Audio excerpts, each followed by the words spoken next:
Meus queridos irmãos, a paz do Senhor Jesus Cristo, vamos nos encontrar, talvez, mais uma vez, ou quem sabe pela primeira vez, depende de há quanto tempo você é aluno aqui da ETAD. Mas vamos nos encontrar nesta ocasião para dar início a uma matéria muito importante que é liturgias da Igreja Cristã.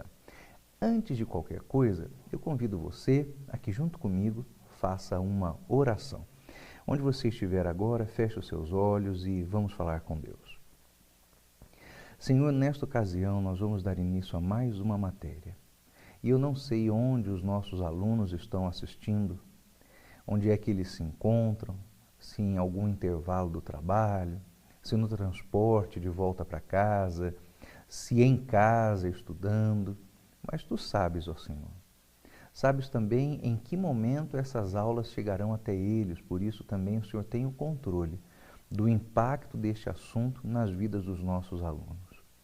Eu te peço para eles, para mim, para Esther, que está aqui no estúdio operando essa gravação, a Tua bênção, rogo, Deus, e suplico a Tua direção em todas as coisas.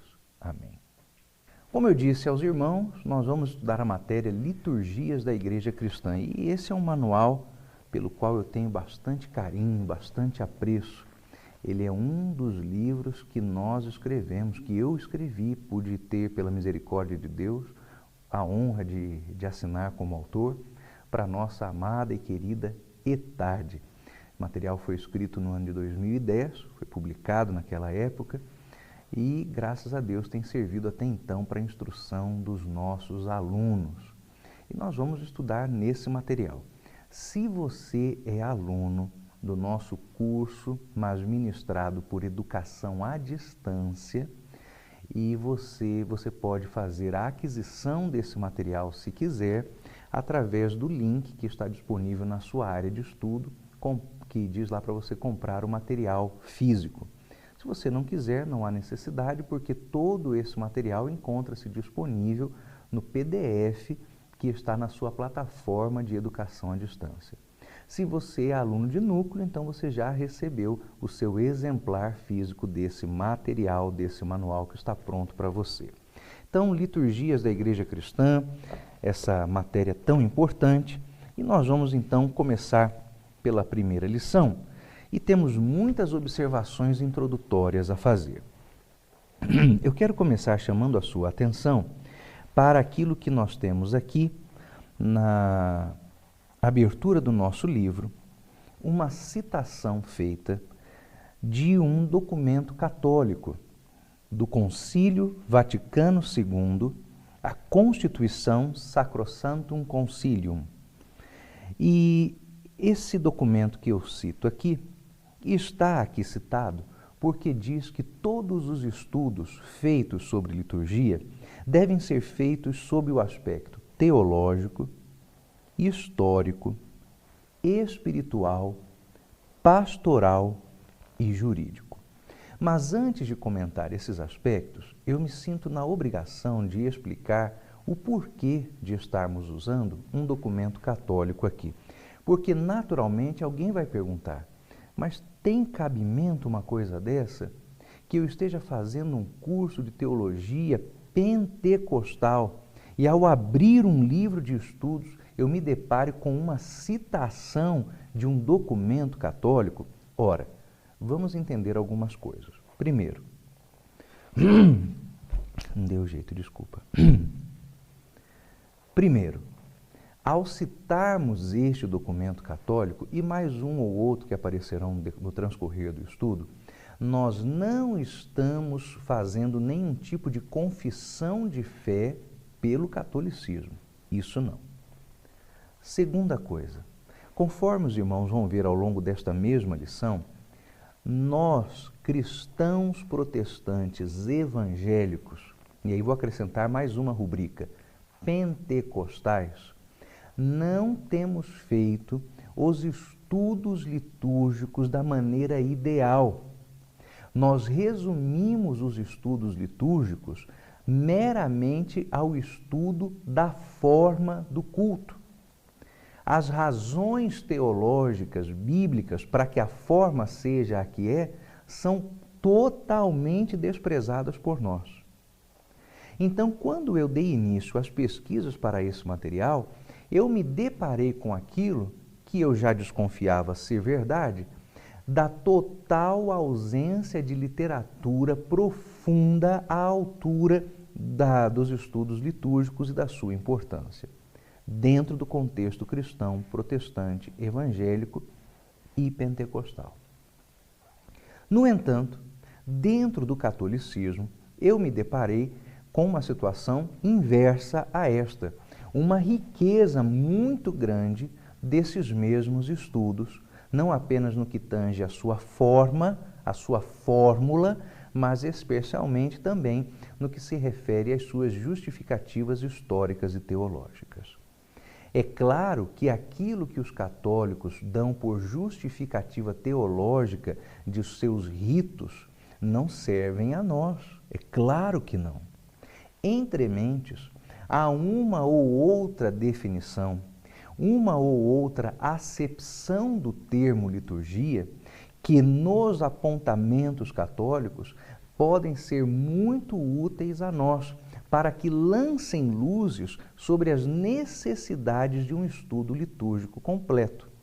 Aqui é este o caso. Veja bem, que devemos, e é o que queremos com essa matéria, inculcar nos nossos alunos um conceito total de liturgia. Um conceito que tenha seus aspectos, suas acepções, suas extensões teológicas, históricas, espirituais, pastorais e até mesmo jurídicas. É claro que essa conceituação saiu de dentro de um documento do Concílio Vaticano II, mas não quer dizer, querido irmão, que nós, ou eu especialmente, esteja abandonando a fé em Cristo Jesus para seguir o catolicismo. É apenas uma citação. E por que eu fiz questão de uma explicação tão detalhada disso? Porque em tempos atuais, os irmãos sabem, com o severo risco que o ecumenismo tem oferecido às nossas igrejas, cabe que façamos muitas explicações nesse sentido para não deixar algum irmão confuso achando que nós estamos cedendo ao ecumenismo. Ecumenismo é satânico, ecumenismo é do diabo, ecumenismo é a base da religião do anticristo, mas a citação desse trecho aqui não tem nada de ecumênica, é apenas uma observação muito importante. Feito esse esclarecimento, prossigamos. Quando fui começar essas pesquisas, eu visitei muitas livrarias evangélicas, grandes livrarias evangélicas, tanto no estado em que eu moro, que é São Paulo, quanto no Rio de Janeiro e até outros, quando pude passar por eles a propósito de compromissos na época em que eu estava fazendo a pesquisa. E o que eu verifiquei é que, como eu disse, no contexto cristão evangélico, e ainda mais acentuadamente pentecostal, não existem estudos litúrgicos. E eu fui verificar os materiais ditos de liturgia de escolas teológicas. Escolas outras, inclusive escolas que talvez você conheça e que oferecem estudos nos moldes que a ETAD desenvolveu. E fui ver o material de liturgia dessas escolas e, além de paupérrimo naquilo que oferece, é ainda mais desestimulante por aquilo que não oferece. No que oferece é paupérrimo, porque esses livretos dessas escolas apenas são um manual de liturgia, de culto, um manual de culto bem desidratado, bem ruinzinho mesmo, feito por gente que eu acho que não tem nem o hábito de frequentar culto. E não apenas a pobreza está naquilo que oferece, mas também é desesperadora naquilo que omite, porque esses manuais simplesmente não trazem os aspectos históricos, teológicos das nossas reuniões. Mas aqui você tem um manual muito completo. Portanto, então, nós vamos fazer um estudo integral da liturgia em todos os seus aspectos. É a nossa intenção, é o nosso desejo. Os estudos litúrgicos integrais. Vamos começar por uma questão preliminar. Aqui e em outras partes desse manual, nós deixaremos bastante esclarecida a seguinte proposta: estudar liturgias da Igreja Cristã, é muito mais que deter-se sobre os fenômenos litúrgicos. O estudo das liturgias demanda conhecer a forma, mas requer que se avance sobre a história. Reclama que se conheça a história dos rituais, mas exige que nós nos debrucemos sobre a história da totalidade litúrgica, da vida, da espiritualidade, da inevitável degradação da liturgia. Para estudar-se a liturgia, deve-se ponderar o como e o quanto as épocas culturais influenciaram ou foram influenciadas pelas práticas litúrgicas. Então, nós faremos um estudo que realmente investiga historicamente a ascensão das formas de culto, a sua formação. Veremos o quanto das formas de culto têm raízes apenas históricas e o quanto destas formas estão fundamentadas nas Sagradas Escrituras de fato. A ciência litúrgica é outra coisa de que vamos nos ocupar aqui. No começo do século XX, especificamente na segunda década, os estudos litúrgicos foram radicalmente modificados. De que maneira eles foram modificados? Nós temos algumas formas de estudar liturgia. Então, quais são essas 3 formas de estudo litúrgico? O rubricismo, eu já vou explicar o que é, o historismo e um suposto novo caminho para o estudo litúrgico. Bem, o que é rubricismo? Rubricismo é o estudo da liturgia no que diz respeito ao ritual propriamente dito. Então, quando você vai a uma livraria evangélica e procura livros de liturgia, e aí você encontra lá manual de cerimônia, ensinando a fazer Santa Ceia, como oficiar um casamento, como realizar um batismo, a apresentação de crianças. O que você tem diante de si é um estudo litúrgico de rubricas, rubricismo, meramente o estudo da cerimônia. Esse tipo de estudo compõe a primeira instância do estudo das liturgias. E como os irmãos vão ver, a nossa denominação, os pentecostais de um modo geral, mesmo as Assembleias de Deus, que no Brasil já somam mais de um século, não realizam um estudo litúrgico que vá além do primeiro nível. Paramos no primeiro degrau. Qual é a forma de culto? É a mesma coisa que acontece com as denominações neopentecostais que têm presunções planetárias. Que são isso? Essas tais igrejas mundiais, igrejas universais, igrejas com sedes internacionais, às vezes lá perto de casa eu vejo isso aí, é uma portinha de garagem desse tamanho, mal dá para entrar um carrinho pequeno, mas na placa de uma delas, das muitas que eu vi, estava escrito lá, sede mundial do movimento de... Não, uma garagenzinha, né? E quando esses movimentos começam a alcançar mesmo as suas presunções planetárias, o que eles fazem? Um manual de rúbricas litúrgicas. Vou dar-lhes um exemplo. Alguns anos atrás, alguns anos não, isso aí tem muitos anos atrás, eu trabalhei com um rapaz que era de uma dessas igrejas planetárias, uma igreja universal planetária. E aí ele me disse, olha, eu vou fazer o Instituto Bíblico da minha igreja. Aí ele falou lá o nome da igreja, né? Como eu disse, uma igreja planetária. Eu falei, rapaz, que bacana, você vai estudar teologia, que muito bom. E aí eu pedi para ele me mostrar a grade daquele curso teológico. Aí ele trouxe. Eram 8 ou 9 matérias, o curso todo resumia-se a um estudo de 4 meses. E o que se aprendia naquele estudo daquela igreja planetária? Pregar como o líder da denominação, como o fundador daquela igreja, orar como ele, realizar o culto como ele, saber defender os pontos que ele usava na mensagem, e eram pregações todas voltadas para a prosperidade. E havia uma aula interessante, uma matéria que era de oratória, mas ela resumia-se, na verdade, a uma oficina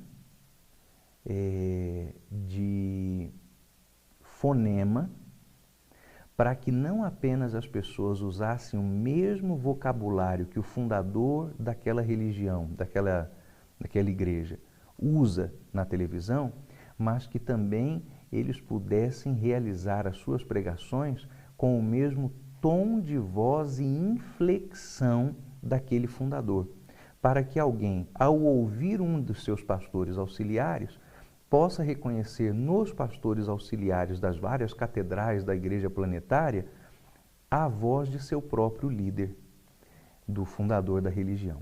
Então quer dizer que os estudos daquele seminário resumiam-se às meras rubricas litúrgicas, para que todas aquelas igrejas fossem idênticas na sua forma. E embora isso pareça um exemplo apenas restrito a um movimento com características de seita, de heresia, não é diferente daquilo que acontece nas igrejas mais estruturadas, mais sérias, né? Ou em denominações históricas como a Assembleia de Deus, por exemplo, porque nós limitamos os estudos das nossas liturgias ao nível da rubrica. Os estudos litúrgicos da nossa igreja apenas tratam do que diz respeito à forma de culto. Mas o rubricismo é o primeiro passo. Qual é o segundo? É o historismo. O que é o historismo?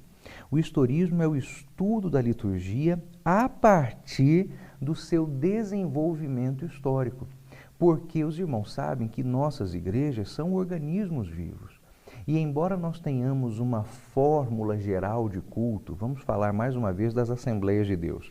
Em algum momento aqui do nosso material, eu digo aos irmãos que eu sou a terceira geração de obreiros, de ministros, de pastores da minha família.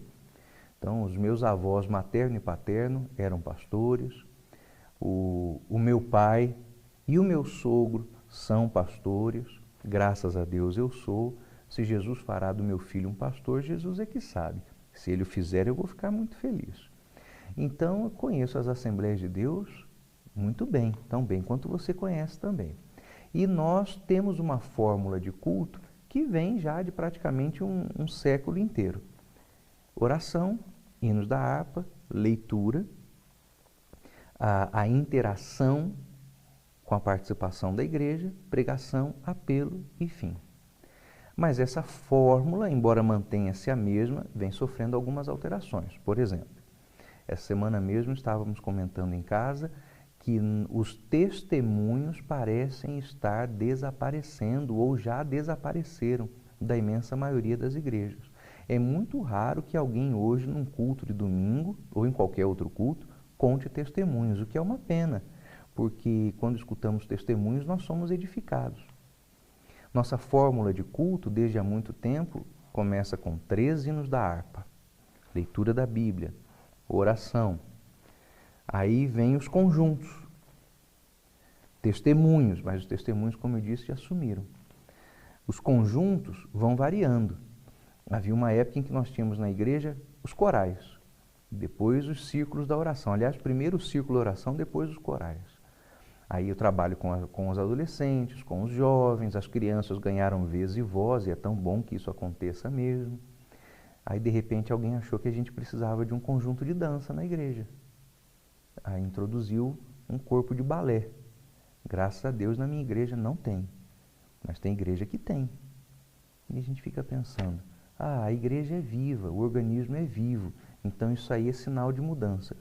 Irmão, pode ser sinal de doença, porque para estar doente, o organismo tem que estar vivo, né? Se não estiver morto, não fica doente. Então, talvez certas mudanças não sejam um sinal de vida, sejam um sinal de enfermidade. Aí, conjunto de dança, aquele balé esquisito, não faz o menor sentido. Aquelas ninfas dançando na igreja, não consigo entender. Para mim, não significa nada, eu acho que para Deus também não. E aí vem a pregação e o apelo. Essa fórmula de culto é praticamente a mesma, mas ela vem sofrendo algumas alterações, algumas delas aberrantes, como é o caso desses conjuntos de danças na nossa igreja. Então, nós precisamos estudar o comportamento da liturgia através do tempo. O que acontece para que a liturgia Tem uma forma alguns anos atrás e outra hoje. E isso é o estudo do historismo. Mas existem, como eu disse, os novos caminhos, não é? Porque temos que estudar a rubrica litúrgica, temos que estudar a sua história, mas o que mais devemos estudar? Bom, nós precisamos entender que existem, a partir da Segunda Guerra Mundial, 3 maneiras de encarar a liturgia. Uma dessas formas é ascética. Significa o quê? Que a liturgia contém um fruto de doutrina e propriedades para fazer crescer a vida cristã. Só tome cuidado com isso, porque embora essa frase que eu apresentei seja correta, a liturgia é um fruto de doutrina que coopera para o crescimento da vida cristã. Lá no contexto do catolicismo, acrescenta-se a isso a perspectiva de que a liturgia coopera não apenas para o crescimento da vida cristã, mas especialmente para a salvação. E nós não podemos aceitar isso à luz da Bíblia Sagrada. Ora, e por quê? Porque a liturgia ser considerada como um elemento cooperativo para a salvação torna a liturgia um meio da graça, o que significa salvação por prática de obras. No catolicismo, existem 7 rituais litúrgicos, que são chamados de os sacramentos. E estes 7 ritos litúrgicos, segundo crê o catolicismo, transfeririam à vida do penitente, à vida do católico, os meios da graça. E se o católico não praticar estes meios, estes sacramentos, ele se perde. Por exemplo, a apresentação das crianças. Nós vamos tratar sobre esses sacramentos mais à frente, mas a apresentação das crianças. Então, a apresentação não, lá é batismo das crianças, perdão. O batismo das crianças. Então, eles entendem que se transfere graça à vida da criança. Tanto é que a criança, enquanto não for batizada, é chamada de pagã. Existem, inclusive, algumas roupinhas de bebês recém-nascidos, que na cultura latino-católica do nosso país, são chamadas, essas roupinhas, de pagãozinho, né? Eu lembro quando meu filho nasceu, uma irmã deu de presente para ele. Ó, pastor, trouxe aqui um pagãozinho para o seu filho. O que é? Aquela roupinha bem pequenininha de recém-nascido que ele usa enquanto ainda não foi batizado. Então é chamado de pagãozinho. Aí eu recebi, né? Falei, um pagão não, né? Meu filho não é pagão, mas é como chama. Quando a criança é batizada, então ela teria recebido graça para não ir para o inferno. Um outro sacramento curioso é o casamento. O casamento é considerado um sacramento, porque pelo casamento se comunicaria a graça à vida dos nubentes, para que eles possam não se contaminar pelo pecado decorrente da prática do sexo entre eles. Olha que absurdo, doideira, né?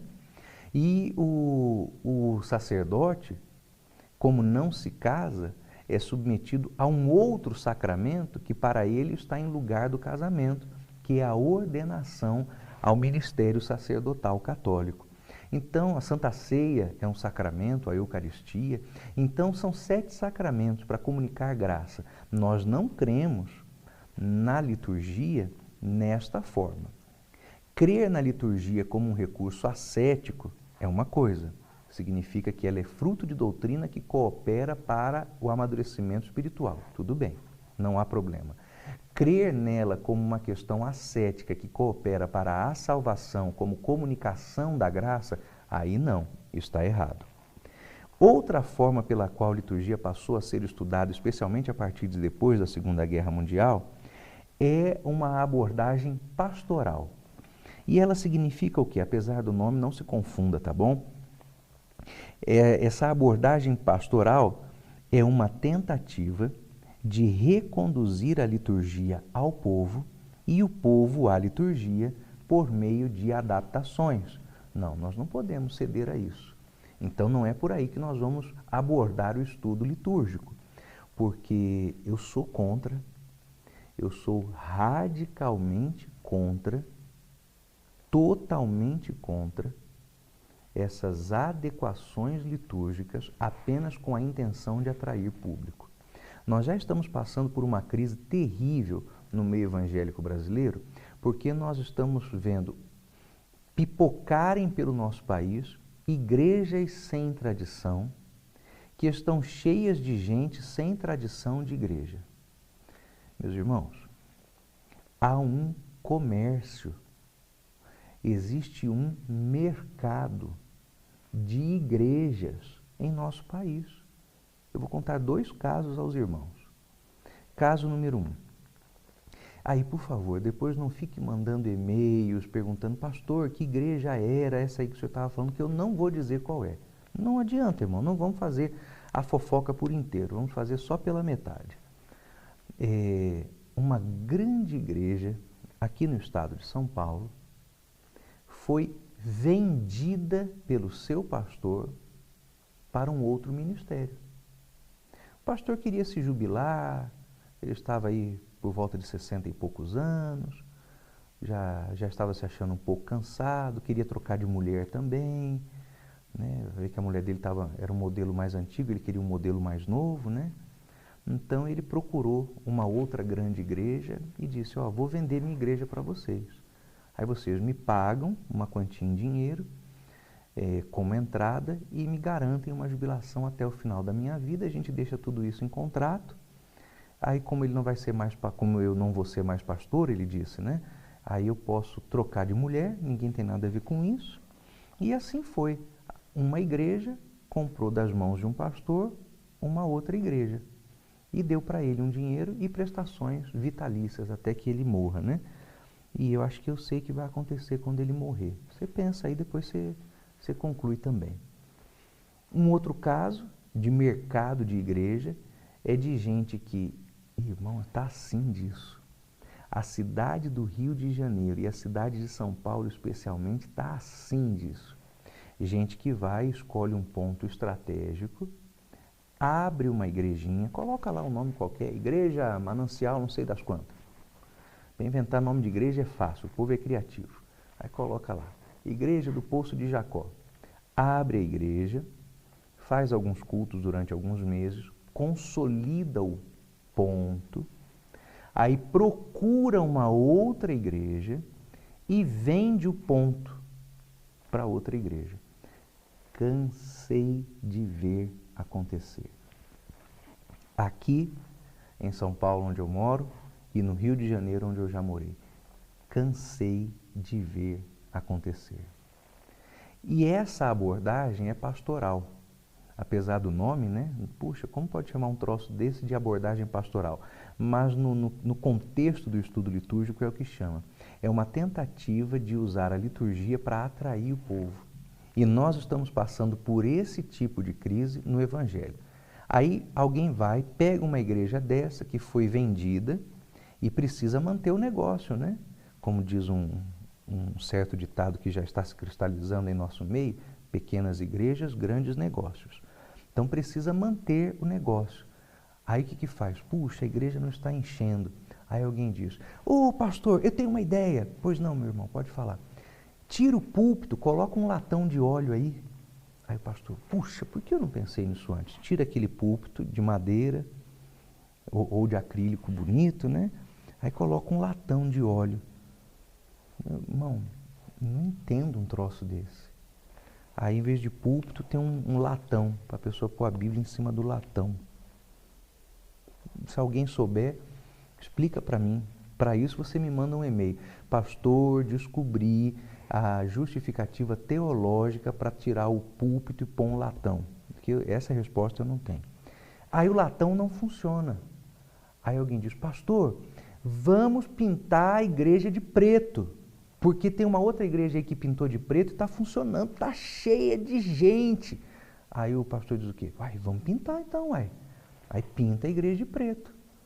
Então pinta a igreja de preto, não tem problema nenhum. Aí o outro diz assim, pastor, está faltando só um negócio para ficar bom, hein? O que é que está faltando, irmão? canhão de luz e fumaça. Eita, vamos pôr um canhão de luz e fumaça então, para ver se o povo vem. Aí o outro diz assim, pastor, para ficar direito, para ficar um negócio bacana, vamos pôr umas odaliscas para dançar também. Vamos colocar um conjunto de balé na igreja, um balé gospel, umas odaliscas gospel, e deixa o povo dançar. Irmão, eu vou dar uma minha sugestão também. Põe um bezerro de ouro. Põe lá um bezerro de ouro. Está feito o estrago. Porque do jeito que está, só falta materializar o bezerro de ouro. Põe lá o bezerro de ouro, gente. E se colocar, vai ter gente adorando, você pode ter certeza. Então essas mudanças não são mudanças orgânicas, são mudanças pecaminosas, elas são fruto de pecado. Então nós não podemos fazer uma abordagem pastoral da liturgia, uma vez que essa abordagem significa promover adaptações que aproximem o povo do culto. Por mais sublime que possa parecer essa frase, eu quero aproximar o povo do culto e quero aproximar o culto do povo. Não é o que significa na prática isso. O que significa a abordagem pastoral é buscar encher a igreja, porque igreja cheia é sinônimo de oferta e oferta é sinônimo de dinheiro no bolso dos falsos pastores. Depois leia lá Ezequiel 34, 38, 39, para ver Deus descendo a ripa nos falsos profetas e nos falsos sacerdotes. Depois você lê lá, porque também não é assunto dessa aula. Então, se nós não vamos pelo ascetismo, porque a liturgia não é um meio da graça, e se nós não vamos pelo sentido pastoral, que são essas adaptações muito erráticas, heréticas, então nós vamos estudar como? Nós vamos estudar liturgia através de seu sentido teológico, seu sentido bíblico. Mas o modo como isso é feito lá no catolicismo também está errado. Então, qual é o modo certo de estudar teologia do ponto de vista teológico? O modo certo é colocar a Bíblia como o parâmetro teológico. Ai, não é assim que os católicos fazem? Ih, irmão, não é mesmo. Deixa eu ler aqui uma coisa para os irmãos. Há um texto aqui que explica como os católicos usam a Bíblia para tudo, inclusive para o estudo litúrgico. Mas onde é que reside a norma litúrgica? Embora cada época tenha o direito de exprimir-se com suas próprias forças, cada expressão precisa ser julgada de acordo com a norma sagrada da Escritura.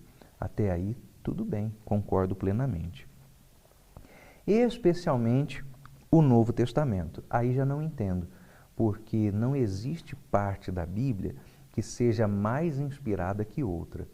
Ainda que a revelação na Bíblia vá progredindo do Antigo para o Novo Testamento, não quer dizer que o Novo Testamento tem autoridade maior que o Antigo. Então já tem um erro aí nessa posição católica.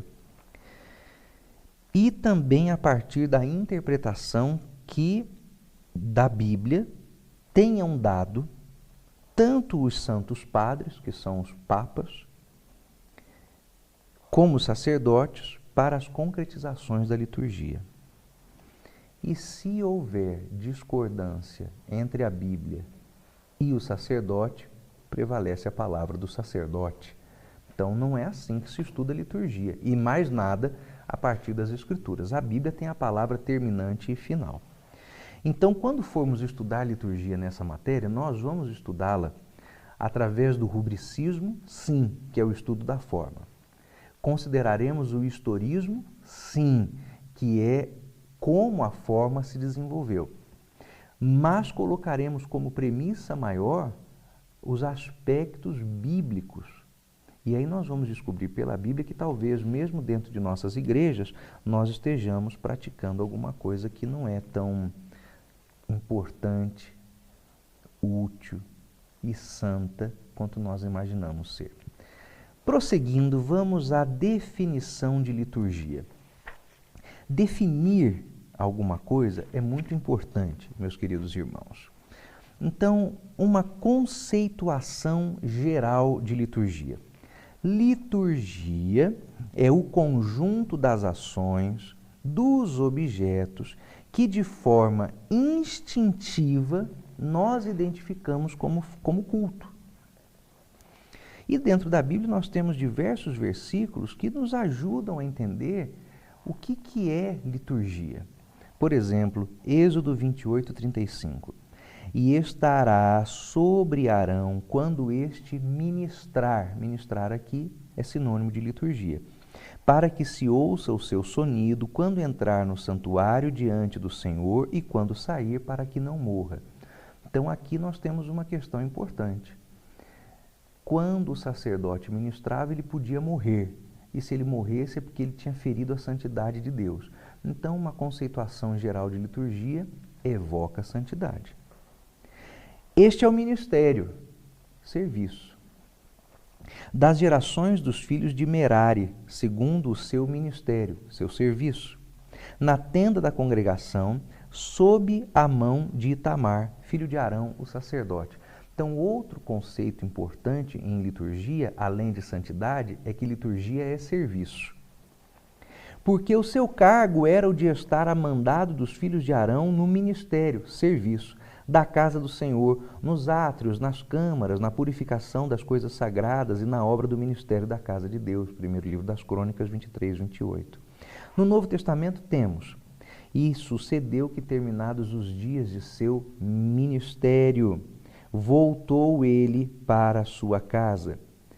Semelhantemente, aspergiu com sangue o tabernáculo e todos os vasos do ministério. Hebreus capítulo 9. Então, ministério é santidade e ministério é serviço. Liturgia é santidade e liturgia é serviço. Quando, então, estamos buscando uma conceituação geral, estamos nos deparando com isso, que liturgia é ministério e é serviço. Vamos olhar mais uma vez para um conceito católico sobre liturgia. É uma frase bonita, não se deixe enganar pela beleza dela, está bem? Liturgia é considerada como exercício da função sacerdotal de Cristo. Aí você pensa, que coisa linda, que coisa bonita, como esses católicos podem falar uma coisa tão bonita assim, né? Mas, irmão, o que quer dizer essa frase bonita? Que a liturgia é o exercício sacerdotal de Cristo. Na cabeça dos teólogos católicos, nós temos que a liturgia, a missa, veja bem, repete, não é representa, repete o ministério sacerdotal de Cristo. E o ministério sacerdotal de Cristo é a sua morte. Por isso que todas as vezes que acontece a ceia, a Eucaristia na Igreja Católica, o padre pega a hóstia, ele a levanta, mostra para toda a comunidade e diz: corpo do Senhor. E aí o padre parte a hóstia. Naquele momento, a teologia católica entende que Cristo foi morto de novo, na ceia. E as pessoas, quando forem comer a hóstia, não vão comer algo que represente, que simbolize o corpo de Cristo, mas vão comer o próprio corpo de Cristo. E elas não vão beber um vinho, se bem que elas nem bebem, né? Só quem bebe lá é o padre. Mas o padre não está bebendo um vinho que representa o sangue, mas um que de fato seja o sangue. E aí se comete a heresia de, em todas as reuniões de Santa Ceia, se fazer a Eucaristia, que do latim significa o corpo presente de Cristo, Cristo presente. E aí se mata Jesus todas as vezes na missa católica. Por isso que está dito aqui, e essa frase tão bonita, mas é errada, que no contexto católico a liturgia é o ofício sacerdotal. Vamos matar Jesus de novo. E domingo que vem mata de novo. E outra vez de novo. Por que é errado? Porque Cristo morreu por nós uma só vez e não precisa morrer de novo. O Senhor Jesus Cristo é o nosso único, suficiente e bastante Salvador. O sangue dele basta para todos os nossos pecados, não precisa morrer de novo. Não tem que matar Jesus toda a Santa Ceia. Já pensou que doideira uma coisa dessa? Então, para nós, essa definição não serve. Quando nós formulamos um conceito, irmãos, nós precisamos saber o que estamos fazendo. Então, eu gostaria de falar com os irmãos sobre definir definição. O que significa definir uma coisa? Significa estabelecer os limites para aquilo que se está estudando. Quando nós estamos estudando e procurando fazer uma definição, estamos procurando colocar os limites naquilo que nós estamos estudando. Agora eu quero que você preste muita atenção numa coisa. Aí no nosso livro, na abertura da seção do texto que diz formulando um conceito específico, está escrito assim: um conceito científico precisa de noções fundamentais, o que é construído a partir do pensamento filosófico.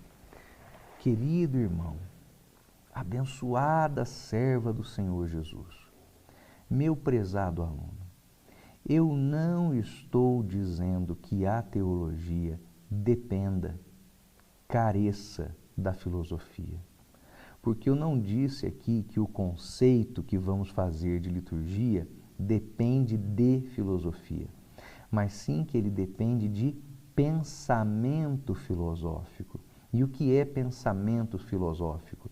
É o hábito de sistematizar, colocar em linha, organizar para poder entender.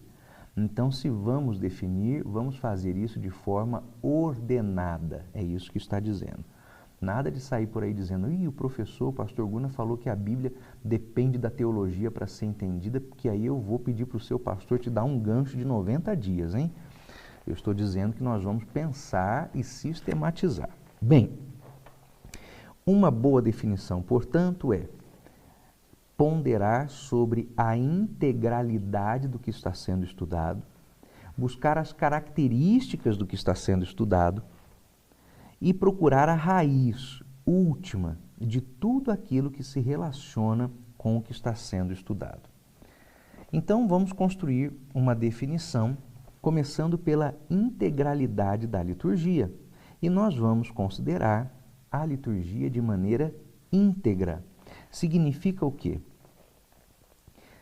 Que, portanto, aquilo que integra a liturgia do ponto de vista bíblico é oração, louvor, confissão de pecados, leitura da Bíblia, pregação, ofertas e reuniões sazonais. Além disso, batismo e santa ceia. Contudo, nada destas coisas é sacramental. Ninguém é salvo porque se batiza. Ninguém é salvo porque toma santa ceia. Aliás, aquele que come e bebe deste corpo indignamente será culpado do corpo do Senhor, não discernindo o corpo do Senhor. Por causa disso, há entre vós muitos fracos, doentes e muitos que dormem. Não é o que está escrito lá na Bíblia, 1 Coríntios capítulo 11, a partir do verso 22, toda a santa ceia a gente lê. Bom, definidos os limites e os elementos que constituem a liturgia, vamos ver quais são as características essenciais dos elementos litúrgicos. Todos os entes litúrgicos, todos esses que eu citei aqui, oração, leitura da Bíblia, confissão de pecado, oferta, batismo, santa ceia, todos estes têm por objetivo o bem-estar espiritual dos crentes. Então quer dizer que liturgia tem que fazer bem. Quando liturgia não faz bem, ela está errada. Aí, meus irmãos, não podem ser arroladas como liturgia da igreja cristã as inovações esdrúxulas, como festas jesuínas, baladas gospel, encontros de grupos de coreografia e várias outras estupidezes, arremedos de movimentos idólatras mundanos adotados por comunidades ditas evangélicas, mas que em nada lembram a igreja sem mácula do Senhor Jesus. A liturgia é solene e é digna e tem por finalidade aproximar o homem de Deus e não jogá-lo nos braços de Satanás. Está escrito aqui no livro, não sou eu que estou dizendo, não, é o autor. E o autor sou eu. Ah, então sou eu que estou dizendo. Meu irmão, se a sua igreja faz essas coisas aqui, e você tem responsabilidade e autoridade sobre ela, pare de fazer agora, imediatamente. Mas se a sua igreja pratica essas coisas estúpidas e pecaminosas, e você não é quem tem autoridade sobre isso, então eu te digo, conforme está escrito na Bíblia sobre o povo de Deus na Babilônia, sai dela, povo meu, porque você não está numa igreja, não. O que é festa jesuína? Que arremedo idolátrico é esse? A festa junina, meus irmãos, é uma celebração idólatra medieval feita pela Igreja Católica para tentar segurar a evasão de crentes de dentro do contexto católico. Aí vem essa pastorada, que eu queria poder dizer que está restrita aos círculos neopentecostais, mas não está, porque o que tem de pastor de igreja tradicional, inclusive Assembleia de Deus, que é a minha. Então, se é a minha igreja, eu falo dela. Não vou citar o nome das outras, mas da minha eu cito. Olha o meu nome, irmão. Gunnar Berg. Eu não posso nem ser de outra denominação. Eu tenho que ser assembleano até morrer. Então, já que eu vou levar esse nome, vou falar. Vou falar. Aí, pastores de igrejas tradicionais, inclusive de Assembleias de Deus, no período das festas juninas do mundo, vão fazer as suas festas jesuínas. Eu já vi uma igreja que tinha assim um slogan, Júlio sem João, mas com Jesus. Aí você via as fotos do evento, bandeirinhas de festa junina, comidas de festa junina, capaz até de ter quentão batizado, né? E o povo dançando quadrilha. Irmão, aí o pastor vai zombar da inteligência do povo e diz o quê? Ah, é para evitar que o jovem vá lá. Ótimo, para evitar que o jovem vá pecar lá, a gente faz ele pecar aqui dentro da igreja? Ô irmão, para pensar. Isso é jogar pedra de tropeço no meio do povo. Isso aí não é um pastor, é um Balaão. Presta atenção, meus irmãos. O povo está indo para o inferno por corrupção litúrgica e não está percebendo. As igrejas se tornam como boates. As igrejas se tornam cada vez mais como casas de dança, casas de show. Outro dia, indo para casa, minha esposa me falou assim, no carro à noite, né? Ela disse assim, nós vamos passar aqui na rua onde abriu uma igreja nova, a igreja daquela uma, tal. Aí falou o nome lá da igreja. Aí fui olhando, que eu fiquei curioso, né? Já tinha escutado falar tanto dessa igreja, fui olhando pela janela do carro, assim, com atenção, e a minha esposa disse, passou. Eu falei, não, onde passou que eu não vi? Passou, você não viu lá? Eu falei, não vi não. Aí dei a volta e vim de novo. Aí a minha esposa, passou de novo. Eu falei, não pode ser, mulher, eu tô cego, onde que está isso aí? Aí parei o carro num cantinho, ela falou, ali, ó. Aí quando eu olhei, irmão, eu não vi uma igreja, eu vi um salão aberto, de dentro piscavam umas luzes assim, tudo escuro, uma fumaça essas máquinas de fumaça, né, saindo, parecia até que estava pegando fogo, um latão no púlpito, uma prancha de surf lá também, não sei porquê, a gente nem mora perto da praia, e o povo lá dentro dançando. Eu falei, não pode ser um negócio desse, gente. Que é isso? O povo não é crente, não. Não é crente, não. Então, não funciona. Está indo para o inferno e não está nem sabendo. Elementos constituintes dos estudos litúrgicos, da liturgia. Quando nós sabemos o que constitui a liturgia, e liturgia, eu volto a dizer, é orar, ler a Bíblia, louvar, confessar pecados, dar oferta, batismo, santa ceia e outras reuniões. Não tem nada que ver com festa junina, dança, conjunto de coreografia, nada a ver, nada a ver. Então, quando a gente descobre aquilo que é, de fato, um elemento litúrgico, aí a gente pode vir, finalmente, a descobrir o principal de todos os elementos litúrgicos, aquele que norteia todos os outros. E está escrito em João 4:23. Mas a hora vem, e agora mesmo é, em que os verdadeiros adoradores adorarão ao Pai em espírito e em verdade, porque o Pai procura os tais que assim adorem. Aí está o elemento dos elementos, aquilo que não pode faltar em uma liturgia, a adoração em espírito e em verdade. Eu sei que alguém vai dizer, pastor, mas esses irmãos que adoram, esses jovens nessas igrejas, essas igrejas, né, que adoram com a igreja preta, com luz, com fumaça, eles estão adorando também em espírito e em verdade. Irmão, eles estão fazendo qualquer coisa em espírito e de verdade. Agora, adorar não é não. Alguém fez um estudo sobre o impacto na mente do louvor chamado de worship, que é essa modinha, né, que começou há alguns anos e está cada vez pior no meio evangélico, desses hinos com mensagens curtíssimas, repetidas intermináveis vezes. Nem aparece, antigamente a gente usava, quando era criança, né, retroprojetor na igreja e escrevia a letra do hino na transparência. Quem que lembra disso aí? E aí colocava lá. Então você tinha uma folha de retroprojetor, que era do tamanho de um papel normal, e ela era toda escrita pelos hinos, né, pelos corinhos e hinos. Se você fosse usar essa mesma tela de retroprojetor hoje, você nem precisava de uma folha inteira, bastava só uma tirinha. Aí você escreveria o que lá? Lindo, lindo, lindo és, aí entre parênteses, repetir 51 vezes. Pronto, está feito. Então é isso que é o worship. Eu sou músico, irmãos. E outro dia eu estava conversando com uns colegas aqui da ETAD, uns jovens que tem aqui, e nós estávamos vendo, eles são músicos também, a imensa quantidade de hinos que se toca por worship, e esses hinos podem ser tocados com 2 cifras só 2 notas.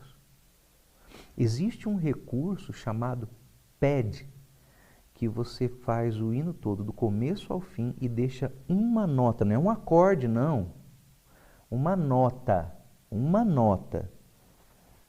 tocando do começo ao fim do hino.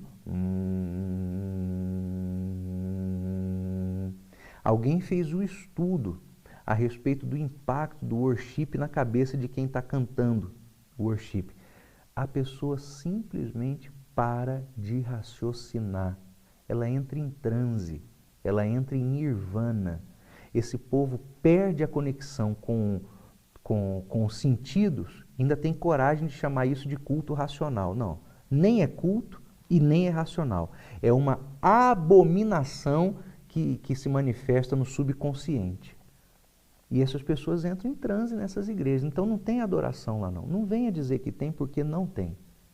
Ponto final. Acabou. Não tem.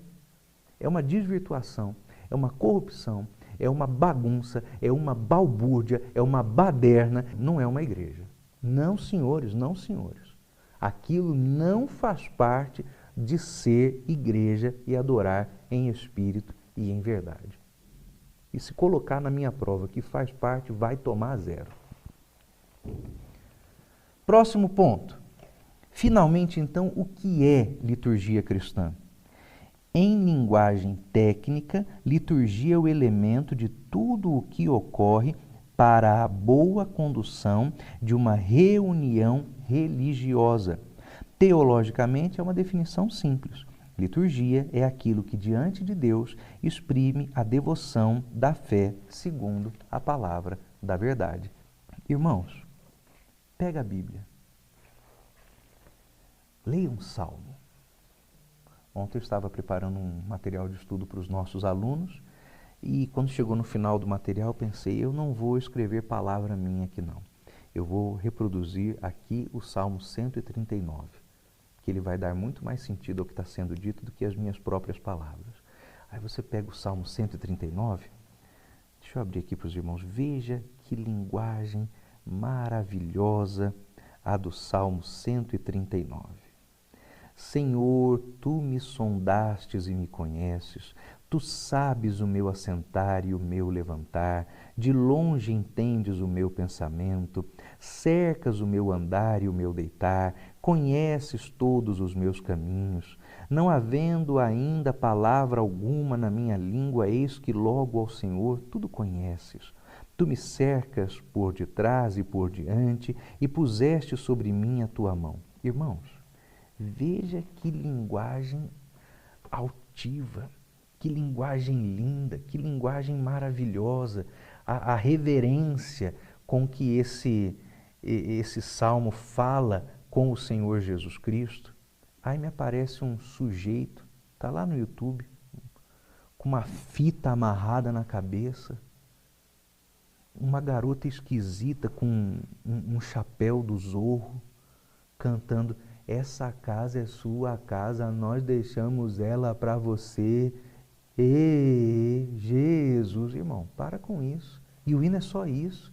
Vai dizer para mim que isso aí é adoração? Ah, mas é o jeito jovem de louvar. É o jeito de pecado.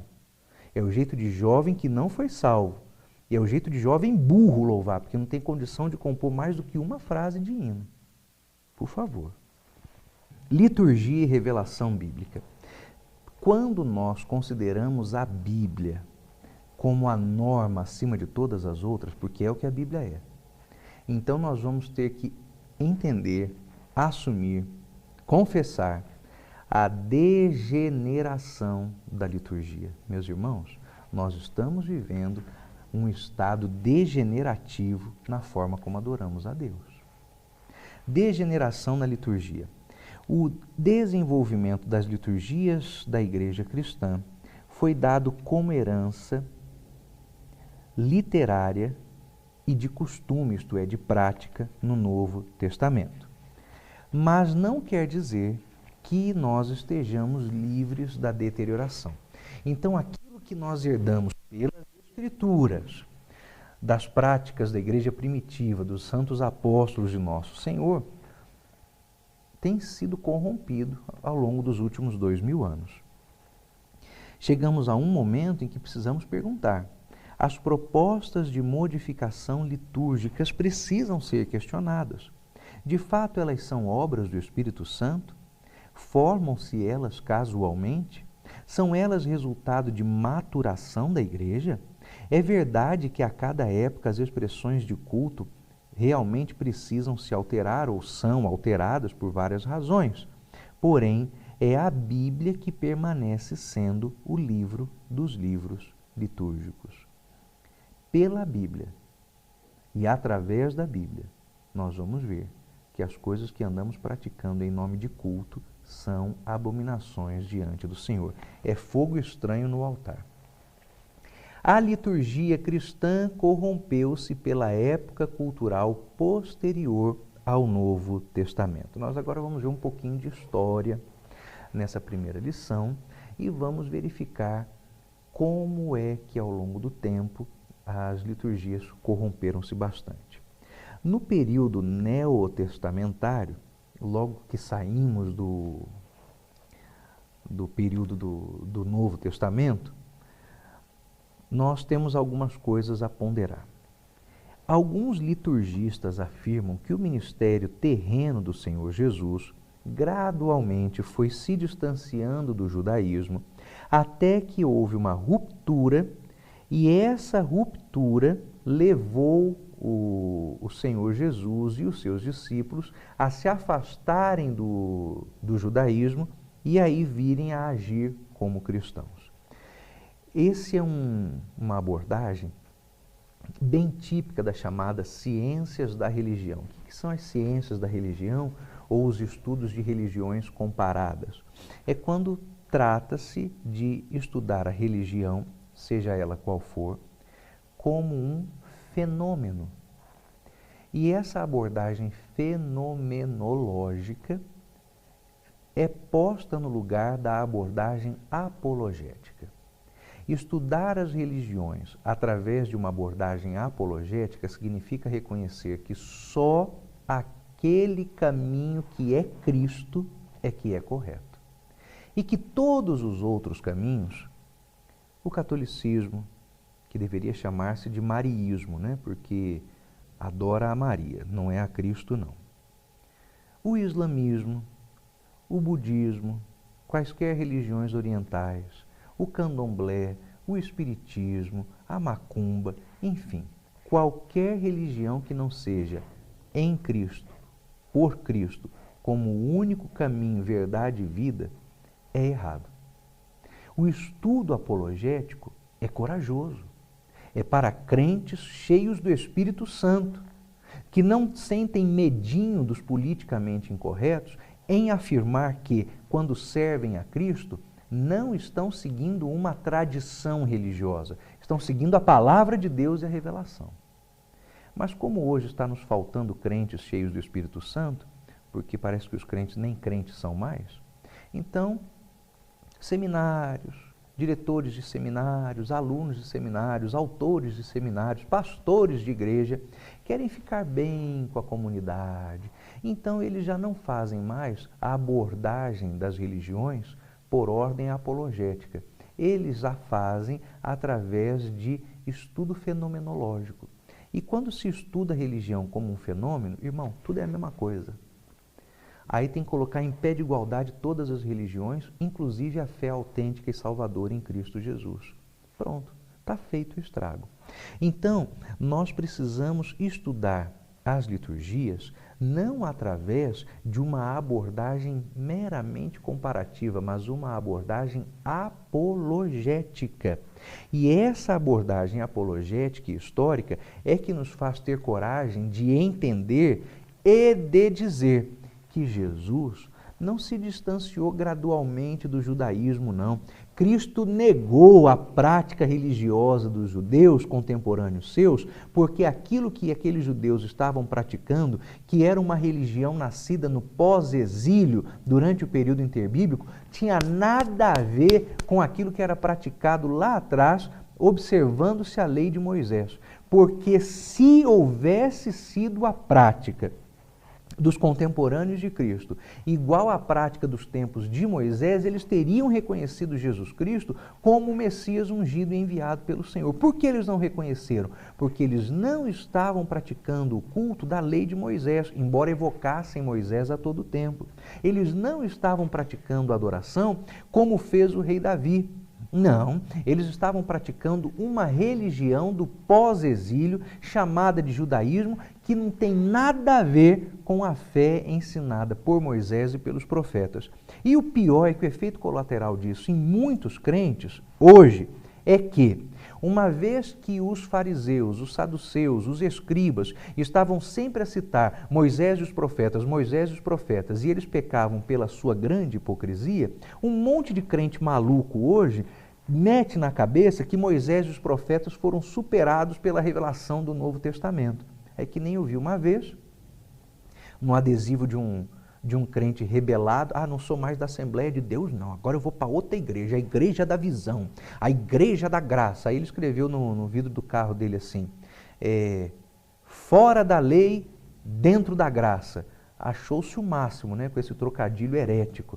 Irmão, todo fora da lei é marginal. Nenhum crente salvo em Cristo Jesus é fora da lei. Porque todo crente salvo em Cristo Jesus não deturpa a lei, não confronta a lei. Nós fomos chamados por Deus para seguir a lei de Deus.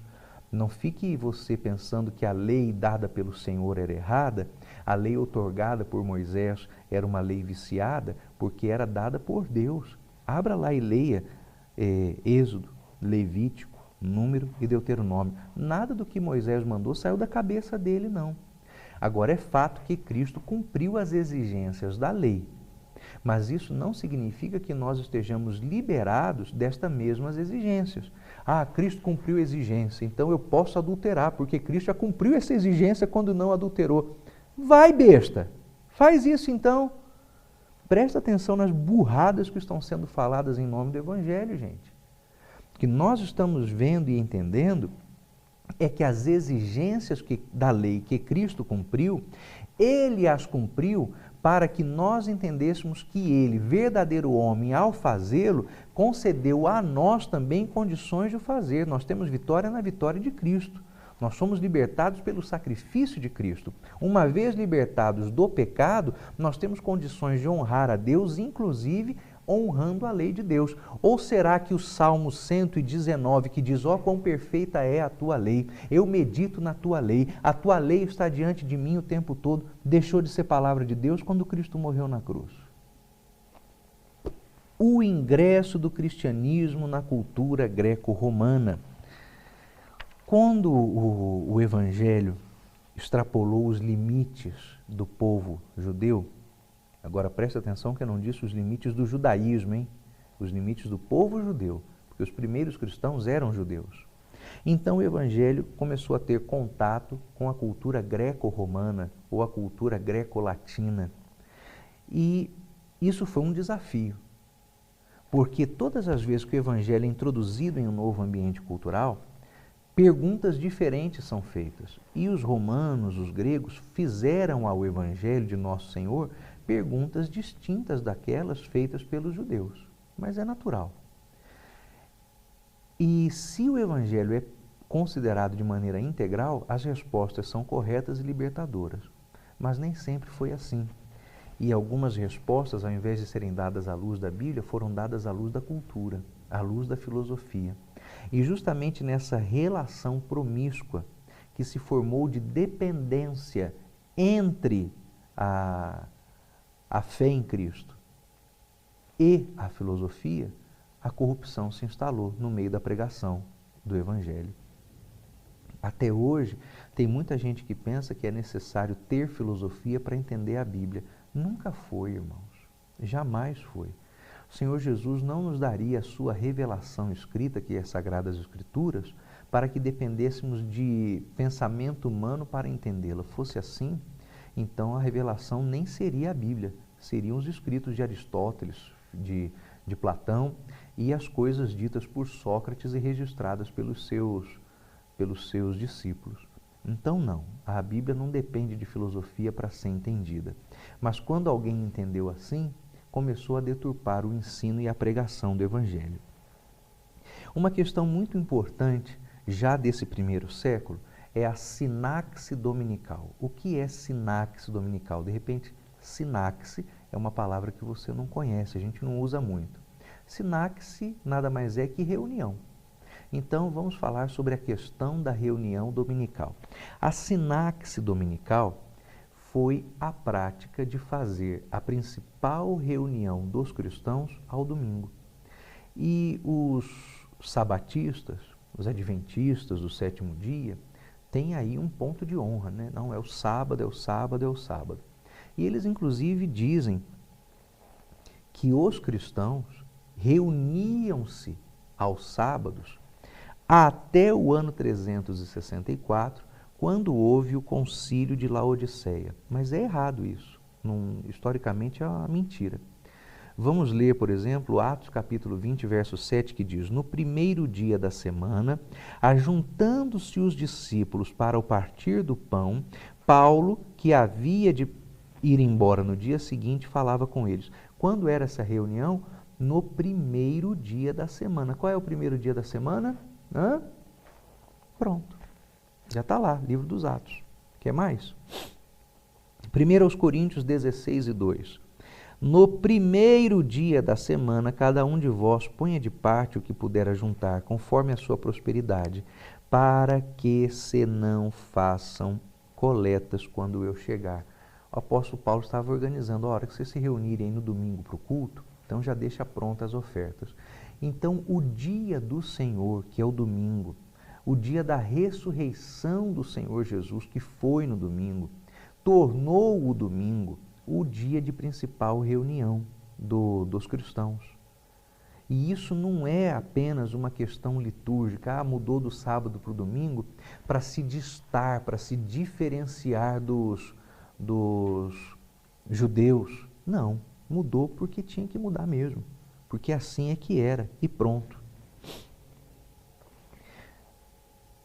Os abusos doutrinários e litúrgicos do século IV sobre os lugares de culto. A partir do século IV, irmãos, a prática religiosa cristã começou a ser muito afrontada. Por quê? Vamos nos lembrar que o Império Romano começou a decair por volta do século IV da era cristã.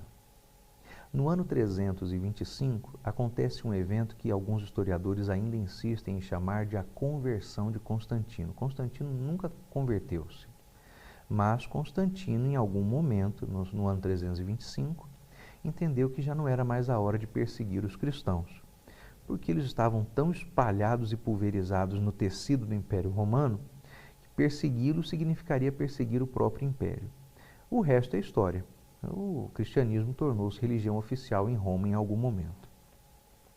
Constantino era um homem muito hábil, um político bastante hábil, e ele disse que em determinado momento de uma batalha, em que ele quase estava perdendo, ele teve uma visão do céu, viu uma cruz cristã e uma frase em latim que dizia in hoc signe vinces, com este símbolo vencerás. E por isso o cristianismo parou de ser perseguido na época de Constantino, para vir a tornar-se religião oficial do Império não muito tempo depois disso. E essa penetração do Evangelho no tecido social de Roma também levou os espertos políticos romanos a usar do Evangelho como uma forma de tentar estender a sobrevivência do Império Romano. Não deu muito certo não, porque no Ocidente o Império Romano caiu no ano 456 e depois caiu no Oriente, pouco mais de 1000 anos depois, com a tomada de Constantinopla pelos turcos otomanos, liderados por Maomé II, no ano 1452. Mas durante esse período e a partir desse período, o cristianismo sofreu a inserção de diversas práticas culturais pagãs dos povos que estavam se aproximando de Roma e estavam sendo absorvidos pelo tecido romano, que Roma sempre teve por meta dominar, mas não tornar romanos aqueles que eram dominados. Mas em algum momento isso foi necessário porque fazendo dos dominados cidadãos romanos, talvez se pudesse garantir que eles ajudariam na preservação do próprio império. Funcionou por algum tempo, mas não funciona para sempre, né? Então essa aculturação que o Império Romano promoveu também levou à absorção de muitas práticas heréticas entre os cristãos. E no meio de todas essas práticas, algumas coisas mudaram bastante. Como eram os lugares de culto durante a igreja primitiva? Os seus irmãos já leram o famosíssimo livro As Catacumbas de Roma. Se não leu, leia. Os irmãos se lembram que essas reuniões eram feitas fora da cidade, nas sepulturas, nos cemitérios, nos subterrâneos de Roma e de outras cidades importantes do Império Romano. Mas, a partir da mudança e da incorporação do cristianismo na cultura romana, os lugares de culto mudaram bastante. Então, a basílica, eu coloquei aqui uma foto da basílica da igreja, considerada a mais antiga que se tem notícia. Ela fica na Síria, em Dura Europos, e é a igreja católica, ou a igreja cristã, vamos usar essa palavra, né? A igreja cristã mais antiga de que se tem notícia. A basílica tornou-se a casa da igreja. A igreja saiu das catacumbas e foi para as grandes basílicas. Até hoje, a constituição arquitetônica desse templo aí que está na Síria, de Dura Europos, é a base para a construção de todas as basílicas no mundo. E as basílicas, os irmãos sabem, elas têm um formato que lembra uma cruz, né? Lembra uma cruz. Na parte mais comprida da cruz o povo se assenta, na parte menorzinha da cruz, que é a cabeceira, está o altar, e à direita e à esquerda do altar ficam os assessores e os acessórios litúrgicos. A basílica. Nessa basílica também havia um lugar para a realização de batismos. Então, saindo das catacumbas, o cristianismo ganhou basílicas e ganhou batistério para a realização dos batismos. Um outro lugar de culto que o cristianismo passou a ter, mas não deveria ser assim, né? é chamado de memorier. E o que é isso? É um mausoléu. Os irmãos já visitaram cemitérios, já viram em cima das sepulturas uma casinha, um porta, e a pessoa entra e fica lá dentro. Isso aí hoje chamamos de mausoléu, mas ainda lá atrás, ancestralmente, de memorier. A foto que está aí, obviamente, é de um mausoléu moderno, não é um mausoléu medieval, e não dava para ter foto de um memorier do século IV, irmão. Não ia conseguir. Mas seria assim se tivesse uma. Então era um edifício pequenininho, construído sobre a sepultura, para que as pessoas fossem ali, veja que coisa, orar aos mortos, orar pelos mortos. Então já se percebe um traço de paganismo terrível inserido no cristianismo já no século IV. A oração aos e pelos mortos. Embora isso, do ponto de vista histórico, deva ser dito como prática cristã, biblicamente os irmãos sabem que é uma prática pagã introduzida no contexto do cristianismo. Além da memorier, nós temos o próprio cemitério, que tornou-se também lugar de culto. Também pela relação dos mortos, e é um reflexo do paganismo dentro da igreja. Os cemitérios eram usados para que neles as pessoas pudessem referir-se aos defuntos, orar pelos defuntos, orar aos mártires, orar às santas eminências, os cardeais, bispos, arcebispos, padres e papas. E os cemitérios fazem parte de uma característica, um ponto muito importante da cultura romana e que foi adotado pelo cristianismo católico universal. Finalmente, a formação de liturgias distintas. O que é isso?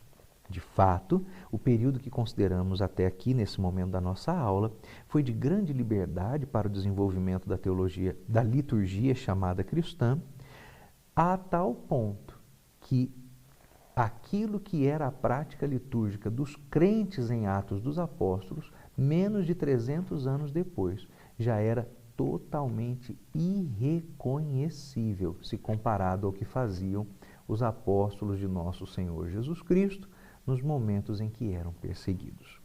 Bem, nós chegamos ao final da nossa lição de número 1. Na próxima aula, nós vamos estudar o desenvolvimento histórico da liturgia. Nós vamos continuar nosso passeio, agora com um pouco mais de detalhes, até o século III, depois do ano 313 ao ano 590, finalmente do ano 590 até a Reforma Protestante. E assim vamos fazendo a abordagem por historismo, depois faremos a abordagem teológica e, finalmente, a abordagem rubricista, que lá no final do nosso livro está presente um pequeno manual de liturgias. Queridos irmãos, nos veremos na aula de número 2. Que o Senhor Jesus te abençoe e te guarde até lá, em nome dele. Amém.